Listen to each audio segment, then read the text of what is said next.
Hey, what's up everybody? This is Mr. 008 here, and today I have for you a video covering update 37 for Bloons Tower Defense 6. So the update just came out earlier tonight, and we have some new key features to look at. We have the Wizard Paragon, the Magus Perfectus, a new Soda skin, Jiangshi Soda, some new quests, including Birthday Party, a special anniversary banner, a new advanced map erosion, which is a community suggestion, or based on a community suggestion by the Wise Troll, so shout out to the Wise Troll for that. Some new trophy store items, balance changes, and all of that. So here's our daily reward, 140 monkey money, I will take that. Let's get this new Soda skin right now. Nice. Then we have this new quest right here, which we can take a look at another time. But the most important thing for this video is, of course, the Wizard Paragon. I have tons and tons of XP there, so let's get that right here. Here we go. Only the most perfect wizard can channel the ancient powers of the beyond. That is pretty awesome, if you ask me. So I'm going to go here to the challenge browser, and we are going to go right here and create a new challenge, and I am going to go to logs for this, and I am going to permit basically everything, no restrictions or anything like that, but we're going to start on, let's say, round 119 to make things still pretty interesting and all of that. I am not going to I'm not going to like farm or any of that to get the Paragon. I'm just going to get the Paragon right away. I'm going to keep it on medium mode, and keep these life counts and all to the default. Make sure we don't have any modifiers or anything like that. So yeah, let's go right here and get this Paragon. So I'm not going to be focused too much on getting a high degree. What I will get is an absolute 0 right here, for the purpose of getting the wizard in the center of the map. And we are going to get some more wizards over here to spend some more money on the Paragon and get a higher degree. So I'll get, I think, 15. Let's get 20. So let's get the Archmage, the Wizard Lord Phoenix, the Prince of Darkness, and upgrade these right here. And as soon as we get these upgraded right here, we will be able to get this new tower and test it out. So the Wizard Paragon has some pretty interesting mechanics that I've seen in some early access videos by some YouTubers that I watch. So the Wizard Paragon has 2 abilities, and also has a mana pool. It's based off of the Prince of Darkness's graveyard. So there we go, degree 30, nice. So here we go with Houdini, our Magus Perfectus right here, and we are going to see how this works. So here is the graveyard right here. It has about 100,000 mana to begin, and it drains pretty slowly when only the Phoenix is attacking, and the Phoenix is pretty powerful. So that's pretty cool. And we have the mana pool being drained a lot faster when the wizard himself is also attacking.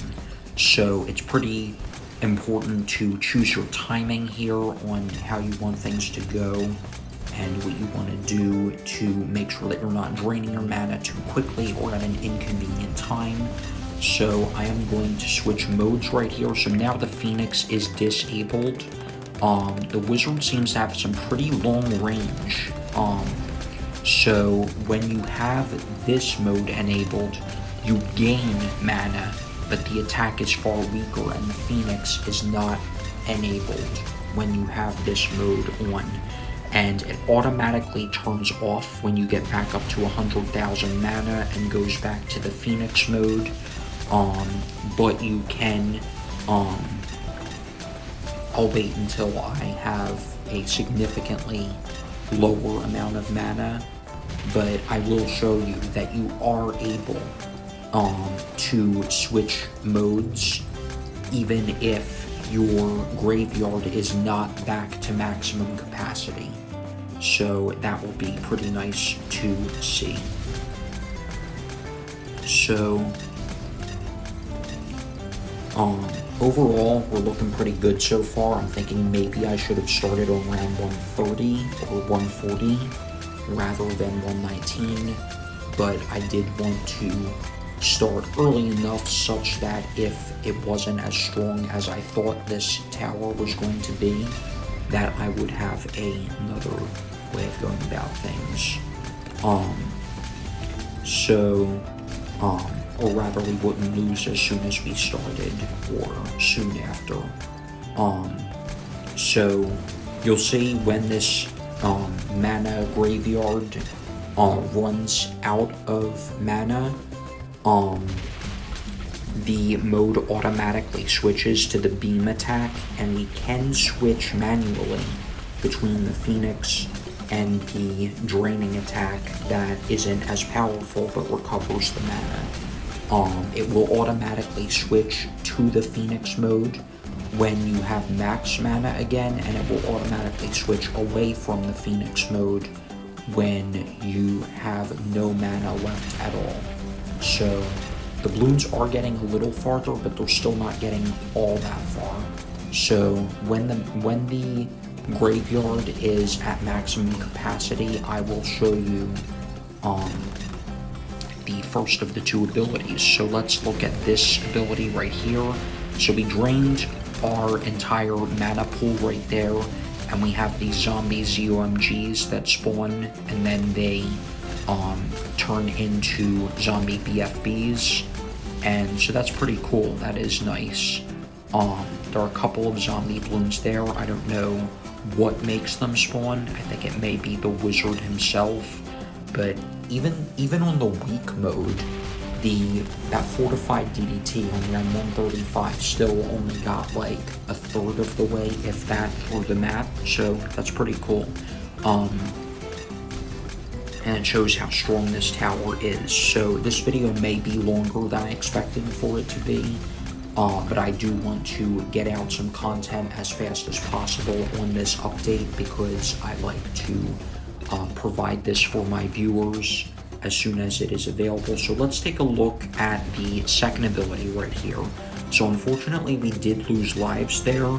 I'm thinking of just getting a permaspike at the back, just for a bit of convenience. So let's get this and put it on close right there and use this ability to keep ourselves in the game. So the zombie ZOMG ability seems to be very effective against groups of lower hit point Bloons. So Moabs, BFBs, DDTs, things like that, but it's not very effective against big Bloons. So that is pretty interesting. Whereas if you want more single target damage, although it does kind of whiff a bit when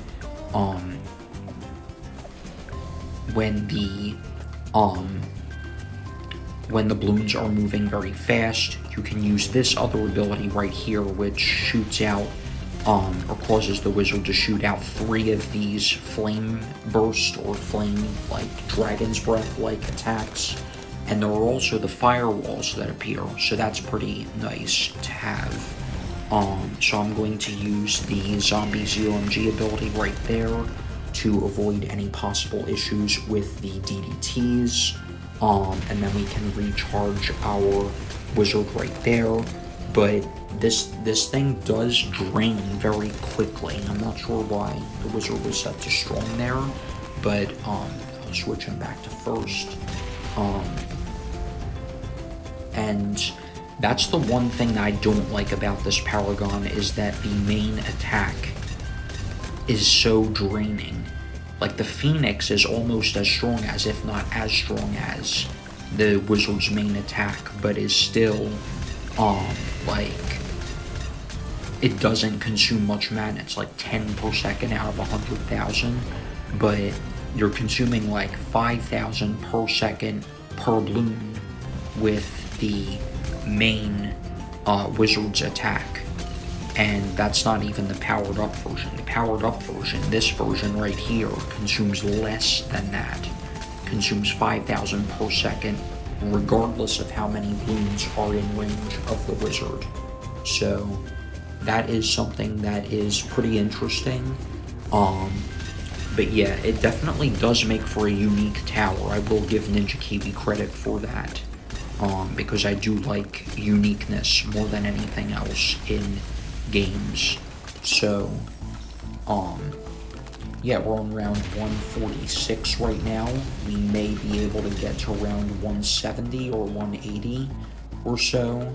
And speaking of which, that reminds me of one of the balance changes in this update. And that balance change that is in this update is a change that has to do with the late game.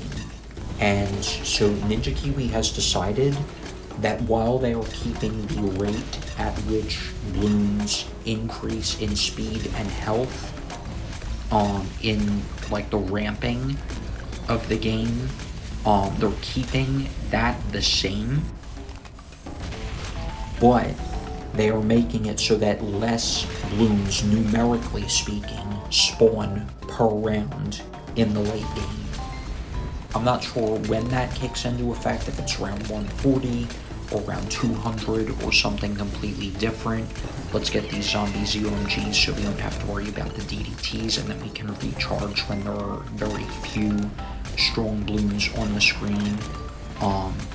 So yeah. But overall, I do find that something of interest. But let's use this one right here. So the zombie ZOMGs are not as effective against big bloons as you saw right there. They took out the Moabs and the BFBs no problem, but they struggled against the ZOMG. So that is definitely something to consider when you use each ability and what you should use each ability on. So yeah. But getting back to the balance changes, something else. So about the video that I recently put out for the Boomerang Paragon on Encrypted, just testing the power of that tower, and how long it could survive on Encrypted. It's pretty interesting. How Ninja Kiwi did end up nerfing the Boomerang Paragon as I said that they should. So, the Boomerang Paragon, according to the patch notes, its knockback effect from the Moab Domination based attack will only be 1/3 as strong as it was before this update.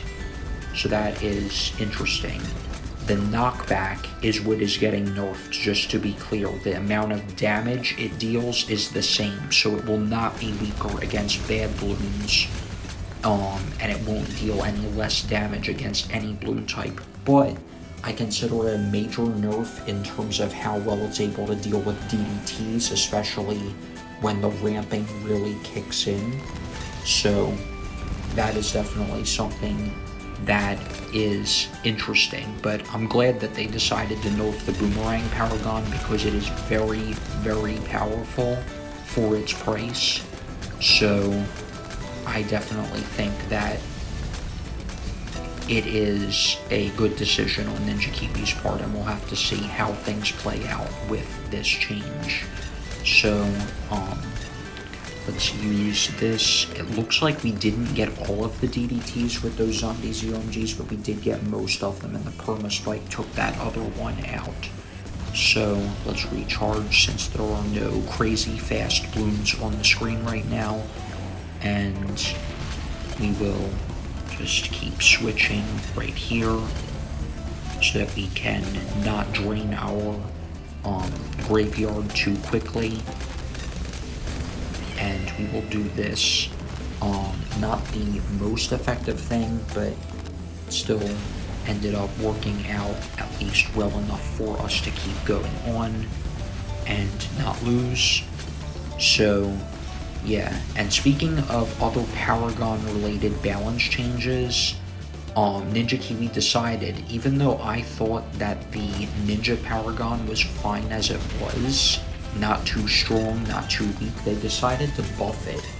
So the Ninja Paragon now will deal bonus damage to camo balloons, which it did not deal before, if I'm not mistaken, or at least it dealt less bonus damage to camos than it does now. So that's an interesting change. The second change is that the Ninja Paragon will no longer de-camo.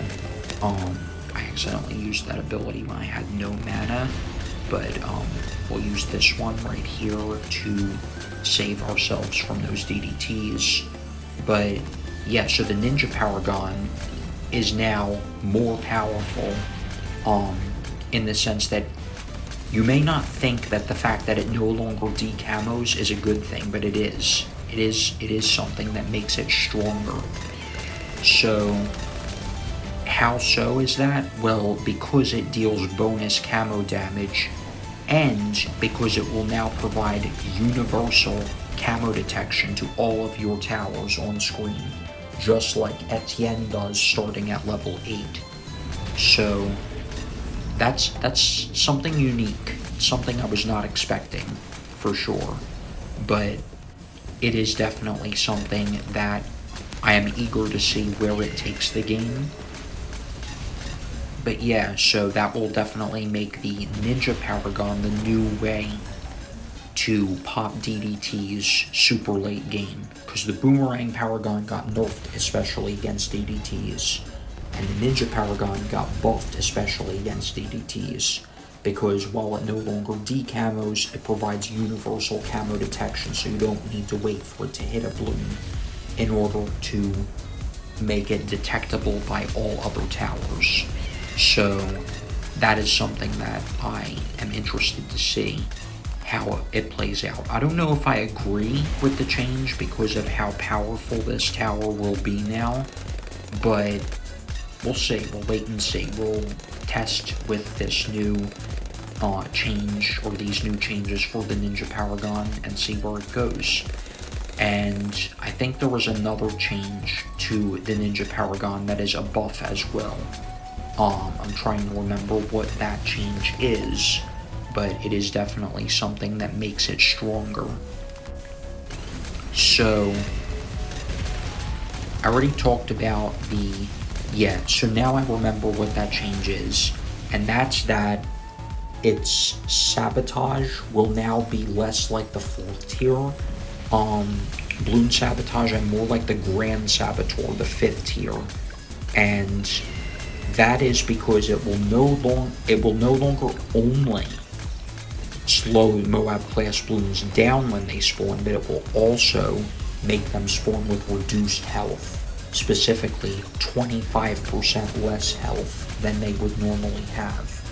And that affects bad balloons as well as non-bad balloons that are also Moab class.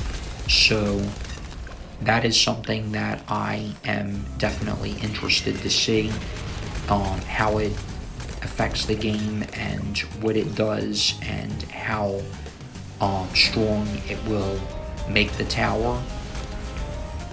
So yeah, I definitely want to see what that leads to and how it changes things for the better or for the worse in terms of balance. So we will have to see what that does. Let me know your thoughts on the Boomer Paragon nerf and the Ninja Paragon buff, because it still applies the slowing effect, in case my wording was off.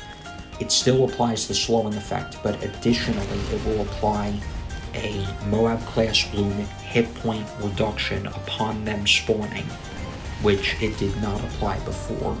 Not to mention the bonus camo damage, the universal camo detection, and all of that. So we will see how that goes. So yeah.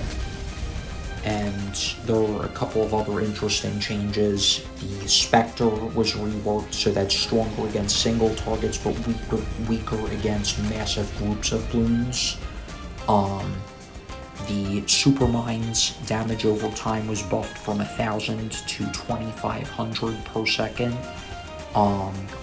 The X3X mortar, the heavy shells mortar, will now attack faster, leaving the artillery battery attack speed unchanged. The top path beast handler, third tier and above, are now stronger because it was technically like over nerfed, quote unquote, according to the community, which I would definitely agree with. So I'm glad that Ninja Kiwi decided to make them stronger again. And a couple of other changes as well that are pretty interesting. Comanche Commander is stronger. Couple of other things that I can't remember right now, but are still pretty interesting changes. The 4th tier Bloon Liquefier will now apply puddles like the Bloon Solver does, but those puddles will deal 1 damage rather than 20 like its 5th tier counterpart. So that is pretty interesting, I would say, and I am eager to see if that makes that tower broken as well. And speaking of broken towers, they did not nerf the Bloon Solver or the Flying Fortress or the other overpowered towers like that. They're still as strong as they were pre-update, so it'll be interesting to see. They also talked about their plans going forward with the next few updates, including a new boss Bloon called Phase, a new Paragon, the Sub Paragon, the map editor that will be coming to the game in 2 versions, I think. Update 39 it's scheduled for, as of right now. Some more quests and things like that. And also for boss Bloons, the main thing that boss Bloons will be, or like your score in a boss event will be based on, is now going to be either least cash or least tiers. It will not be time-based like it was before, and time will only serve as a tiebreaker, unlike before. So that's going to be pretty interesting as well, and that may get me more interested in playing boss events again, so that it's more about strategy that's tactical in nature rather than just farm as hard as you can, spam as many towers down at the front of the track as you can, and so on and so forth. And also, Permaspike got a nerf for boss fights specifically. In non-boss modes, it's still the same strength as it was pre-update, but in boss modes, the Permaspike projectiles, aka the spikes that puts on the track, will now automatically all despawn as soon as a boss Bloon spawns. So that's definitely going to be something that changes up the game and changes up how people prepare for bosses and all of that. So yeah, getting back to the game here we are on round 176. I'm wondering if a degree 30, which is what we have, can go all the way to around 200. I'm wondering if it's the new strongest tower in the game. Thing is, you do have to micro it, just like you have to micro the Ace, so it may be the strongest if you micro it, but not the strongest if you don't micro it, because, yeah, I would say that the Navark is still probably the strongest Paragon in the game, because the Navark did not get changed this update. It's still as strong as it used to be. The Dark Paragon was not changed. I think there was a bug fix regarding the Engineer Paragon, so that if you exit the game and come back in, I'm hoping this applies to the challenge editor as well, in terms of if you are testing a challenge and you lose and you hit retry last round, it'll fix that bug as well, because this was a problem with that as well. But there was a bug that made it so that when you exit a game and go back in, the overclock, the self-overclock for the Paragon no longer will, or no longer would, apply to the strength that it got to, like, had you not exited and went back into the game. Because it used to be that on the round you exit and come back into the game, it does not work correctly, and it's weak again, and it's like you never got the overclocking buff. So that is being changed, and it's now working such that if you exit the game and you come back into the game, the self-overclock is as strong as it would be had you not done that. So that is a good bug fix, nice to see. And I don't know if it's going to make the Engineer Paragon all that strong, but it is good that they fixed that. But I still believe that the Dart and Engineer Paragons need buffs, and that the Buccaneer Paragon needs a nerf, and that the Ace Paragon is fine as it is. And I think that the Ninja Paragon is going to be a little too overpowered with this update, but time will tell. And I'm glad that Ninja Kiwi nerfed the Boomer Paragon like I suggested. So we will see how that plays out. But again, let me know your thoughts on the balance of the game, which towers, Paragons or not, are too strong or too weak, especially for their costs. And if a certain function of a certain tower is not strong enough, or things like that. Sort of like how I think the Mega Sentries should be affected by the self-overclock for the Engineer Paragon, but they currently are not affected.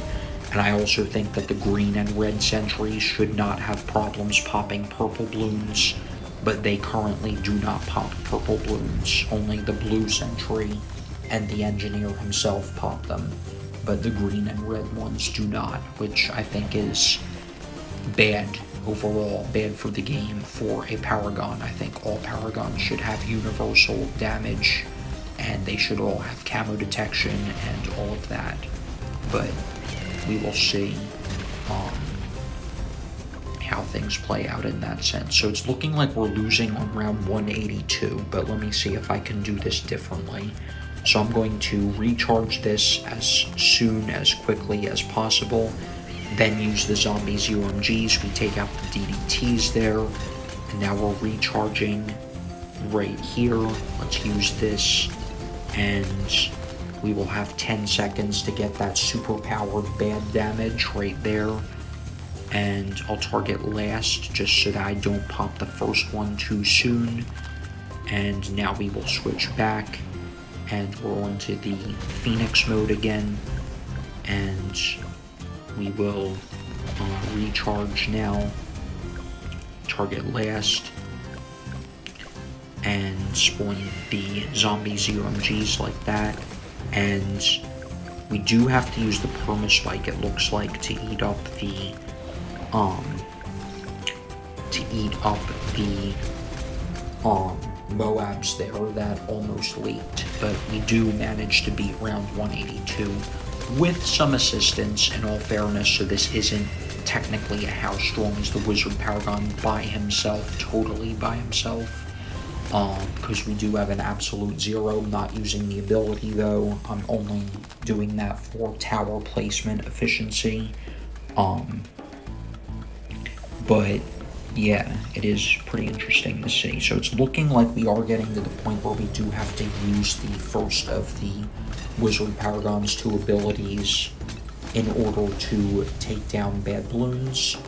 But, yeah, and we might need to use the second ability to take down DDTs, especially in big rushes at this point.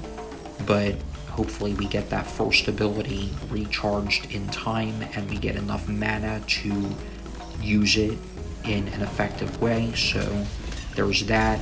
DDTs get eaten up by the Permaspike. How long do we have left? We only have 1 second left, so yeah, it's not looking like we're going to be able to take out these UMGs though. So I'll retry here, but if I don't manage to beat this round, that's fine. I will take it. I'm happy to have gotten to round 184. And again, this is degree 30, so it has a little bit of a power spike, a substantial power increase over its degree 1 counterpart. And even over a degree,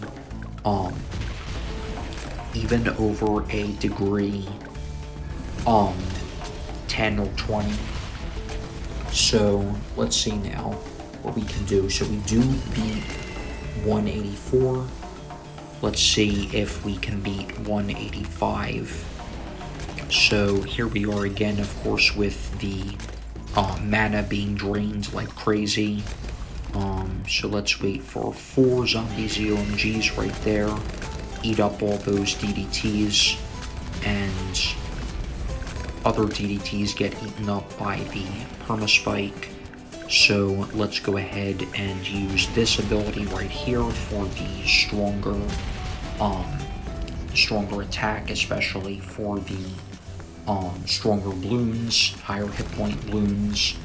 And it's looking like we're probably nearing the end of our run, because the DDT rushes are getting long enough that we may not be able to even take all of them down with 1 ability usage.